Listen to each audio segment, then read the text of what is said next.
Très heureux de vous retrouver dans cette nouvelle édition du journal. À la une, c'est un secteur qui prend de l'ampleur à Brazzaville, le petit commerce, dans les rues de la capitale congolaise, devant les parcelles, surtout aux arrêts de bus, étalages, cuvettes, brouettes et kiosques se côtoient, rendant quelquefois difficile la circulation des piétons. Cependant, ces petits commerçants ne sont protégés par aucune loi, ni le ministère des petites et moyennes entreprises, ni la mairie centrale ne pense à organiser ces vendeurs qui, évoluant dans l'informel, sont favorables aux taxes afin qu'ils soient protégés. Iluri Chadzobi et Eric Kabamba les ont interrogés pour nous. Voici leur reportage.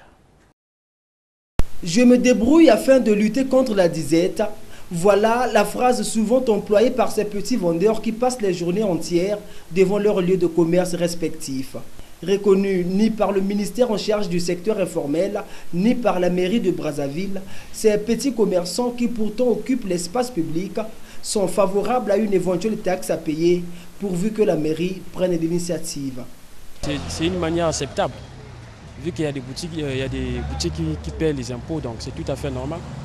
Mais moi je pense que la mairie devrait se charger d'abord d'autres choses.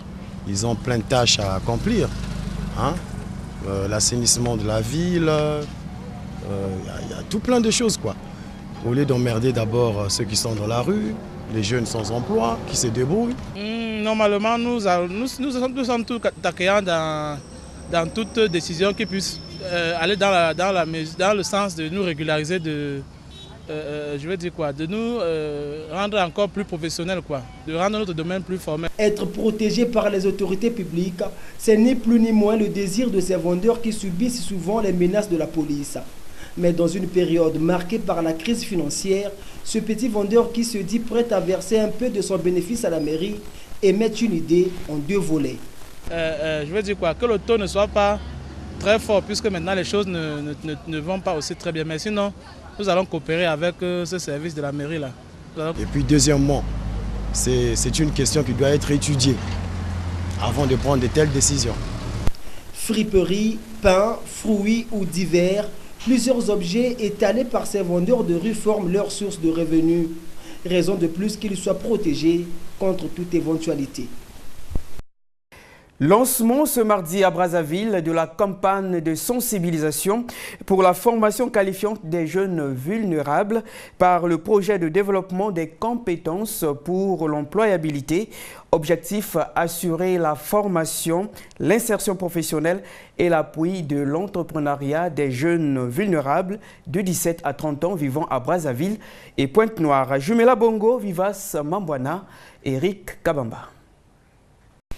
Initié par la Banque mondiale en partenariat avec le ministère de l'Enseignement technique et professionnel, de la formation qualifiante et de l'emploi, le projet de développement des compétences pour l'employabilité, PDCE, vise à promouvoir l'acquisition et le renforcement des compétences à l'emploi et à l'entrepreneuriat de 4500 jeunes vulnérables vivant dans les zones urbaines et périurbaines de Pointe-Noire et de Brazzaville afin d'améliorer leur insertion sur le marché du travail et leurs revenus.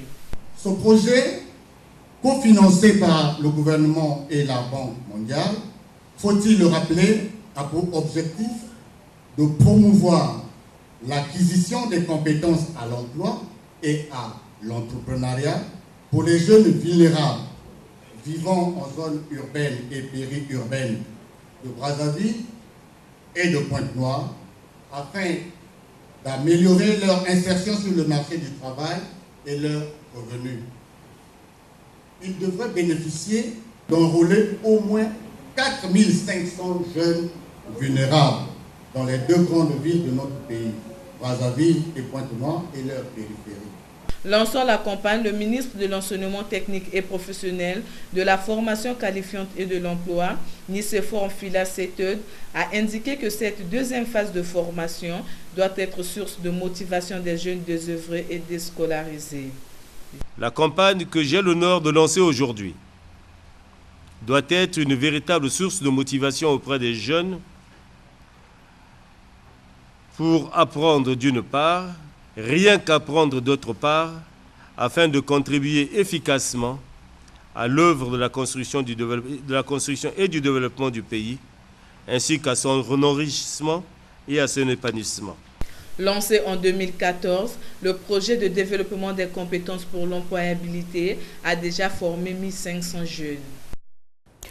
La journée mondiale de l'environnement célébrée ce 5 juin a été l'occasion pour le personnel d'Ecobank de planter les arbres autour du square des Gaules dans le 2e arrondissement de Brazzaville-Bakongo pour lutter contre les changements climatiques. C'était en présence de la maire de cet arrondissement. Steven Elenga, Merveille Ndala, Eric Kabamba. Plus de 50 arbres de Terminalia montalis ont été plantés par les personnels d'Ecobank au square des Gaules dans le 2e arrondissement de Brazzaville-Bakongo.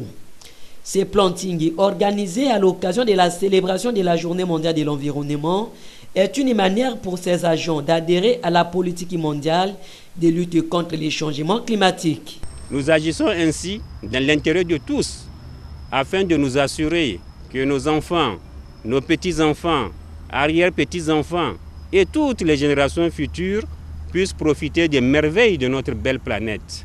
Notre présence ici, dans le jardin Pierre Savorgnon de Brazzaville, est une modeste contribution à ce noble combat pour protéger l'environnement. Ce planting d'arbres a été salué par l'administrateur maire de l'arrondissement de Bakongo. Pour Simone Lubienga, ces arbres permettront non seulement le rayonnement de ces sites touristiques, mais aussi constitueront un abri pour les visiteurs. C'est un honneur pour nous d'avoir des arbres qui vont être plantés dans notre arrondissement. C'est vrai pour l'ombrage et pour, j'allais dire, le rayonnement de ce beau site qui est le jardin du square de Gaulle. Planter les arbres aujourd'hui, protéger les mondes demain, c'est sur ce thème qu'a été organisé ce planting d'arbres. Suivons à présent la réaction des Brazzavillois sur l'attitude adoptée vis-à-vis de la pollution plastique, ce en conformité avec le thème de cette journée mondiale de cette année, à savoir combattre la pollution plastique. La pollution plastique de l'environnement représente une menace pour la santé, aussi bien des humains, des animaux que des plantes. C'est ainsi que pour combattre celle-ci, certains Brazzavillois ont opté pour l'incinération des bouteilles et des sachets plastiques. Nous devrons les brûler normalement. Quand vous en faites des sachets, à la maison vous brûlez et les trucs brûlés là, vous jetez. Les bouteilles, les plastiques, que ce soit cristal, tout ça, je brûle. Et ça devient une pâte seulement, et puis vous jeter. Pour protéger les hommes, il faut prendre les trucs là, on les laisse dans un bon endroit pour qu'un jour on puisse les brûler, c'est ça. Le plastique pollue l'environnement, quoi. Ça empêche à certaines plantes de germer facilement. Chez nous, à la maison, il y a des sacs où on met les déchets. Après, à la fin, quand ça sèche un peu, on brûle le plastique comme ça, afin qu'il disparaisse, quoi.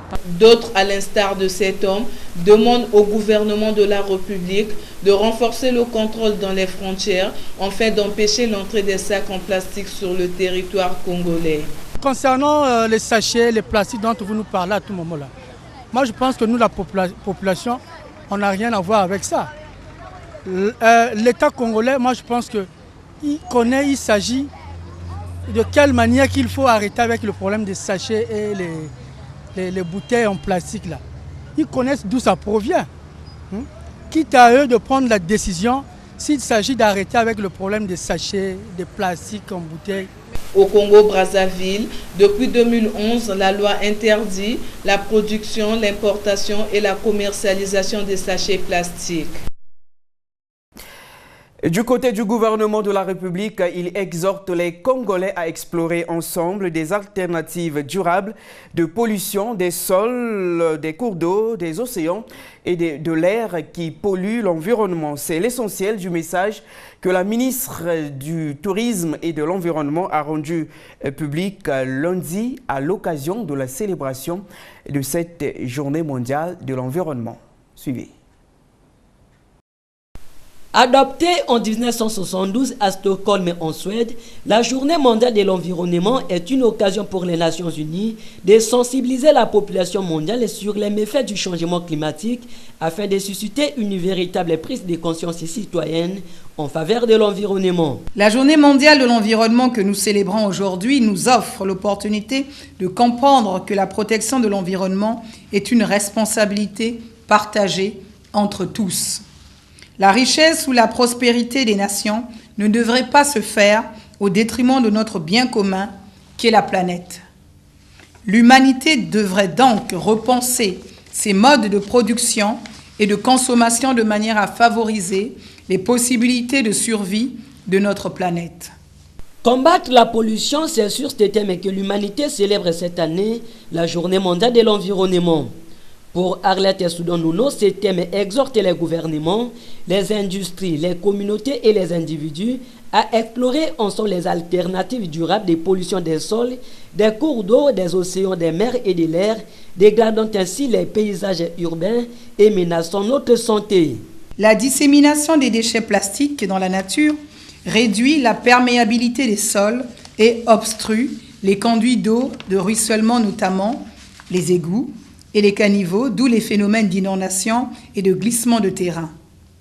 Mais l'un des risques les plus préoccupants est que l'enfouissement du plastique pourrait bien polluer les nappes phréatiques qui constituent notre principale source d'eau potable. Selon les statistiques des Nations Unies, le monde utilise chaque année 500 milliards de tonnes de sacs plastiques et 8 millions de tonnes finissent dans les océans, soit un camion d'ordures chaque minute. Quant aux bouteilles plastiques, 1 million de tonnes sont consommées chaque minute. La maison d'arrêt de Brazzaville a été dotée du matériel médical adéquat pour une meilleure prise en charge des détenus malades. Ce dont porte la signature de la Fondation Joséphine Bouya. C'était sous l'œil vigilant du patron de l'administration pénitentiaire, le colonel Jean-Blaise Como. Reportage de Marielle Bakatoula, Deogracias Swakoulou et César Bobé. Des lits électriques, des matelas, des appareils à tension, tel est l'échantillon du matériel médical offert par Sidonie Rose Inganza, présidente de la Fondation Joséphine Bouya, à l'endroit de l'administration pénitentiaire pour une bonne auscultation des détenus à la maison d'arrêt. Les prisonniers vivant dans un environnement pouvant les rendre vulnérables méritent un regard attentif sur leur état de santé.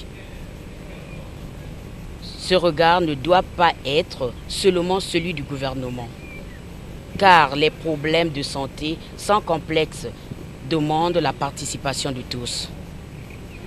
Jean-Joël Como, représentant légal du directeur général de l'administration pénitentiaire, Jean-Blaise Como, a témoigné sa satisfaction en recevant ce don et a pris l'engagement d'en faire bon usage.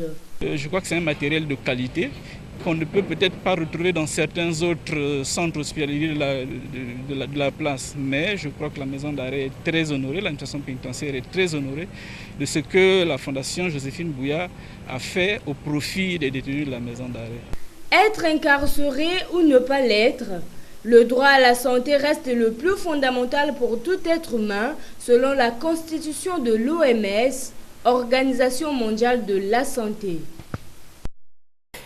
Voilà qui met un terme à ce journal. Madame, Messieurs, merci à vous de l'avoir suivi. Au revoir.